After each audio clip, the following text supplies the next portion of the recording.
Приветствую, друзья! 7 июля. Комбайн уже поехал, будем пробовать косить костер. У нас костер мы косим на сено, но в этом году мы решили попробовать оставить костер и убрать его комбайном на семена. Не знаем, що буде далі з семенами на следующий год, де їх шукати і по якій ціні вони взагалі будуть.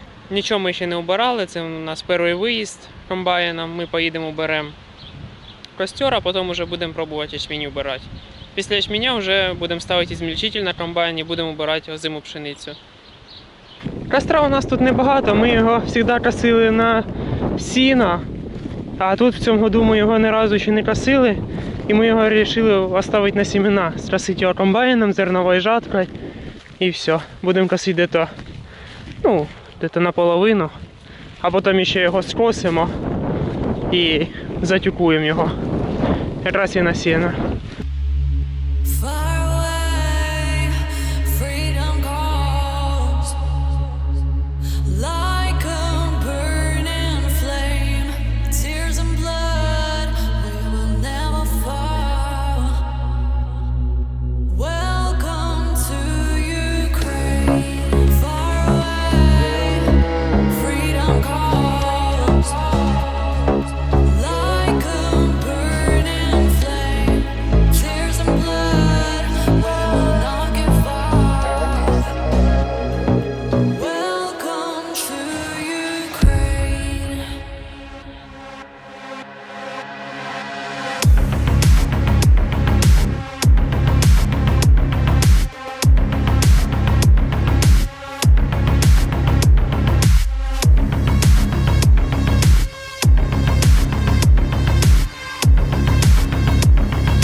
Це ж воно, да. А там є хоч що в бункері. Так, А? да, і непогано. Так, а що ж вже мало світу на півжат.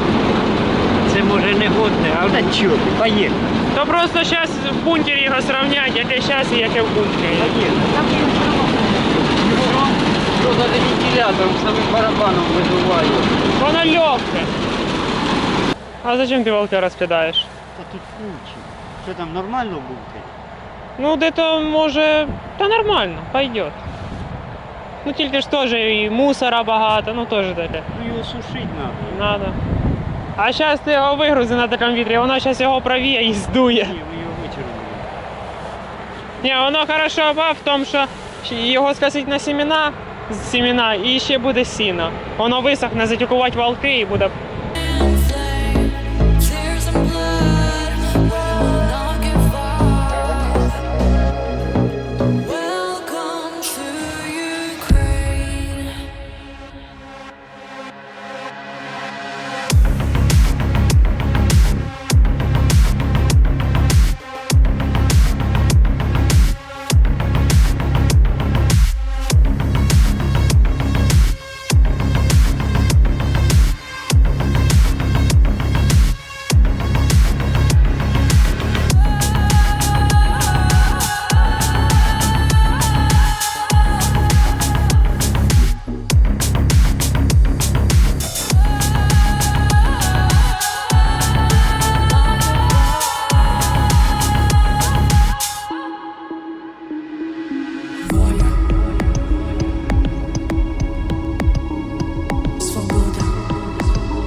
А не то даже он посеять, что осенью, на следующий год еще убрать его с комбайна. І ще Ми не раз посіяти. попробували, виходить. Ну, да. Та тут ще плюс в тому, що воно висохне, ще й сіно буде. Ну, да. Все, друзі, обрали ми костер, попробували, виходить. Його будемо віяти, сушити і будемо сіяти осінню на некоторих городах. Подивимося, може на 2 малих городах посіємо, може на одному здоровому городі. Костер обрали, тепер будемо виїжджати на зернові, на ячмінь, потім вже уберемо ячмінь і будемо брати зиму пшеницю. Все, друзі, всім спасибо за внимание, всім удачи, всім пока, до следующей серии. Тепер у нас починається уборка, комбайн на мазі.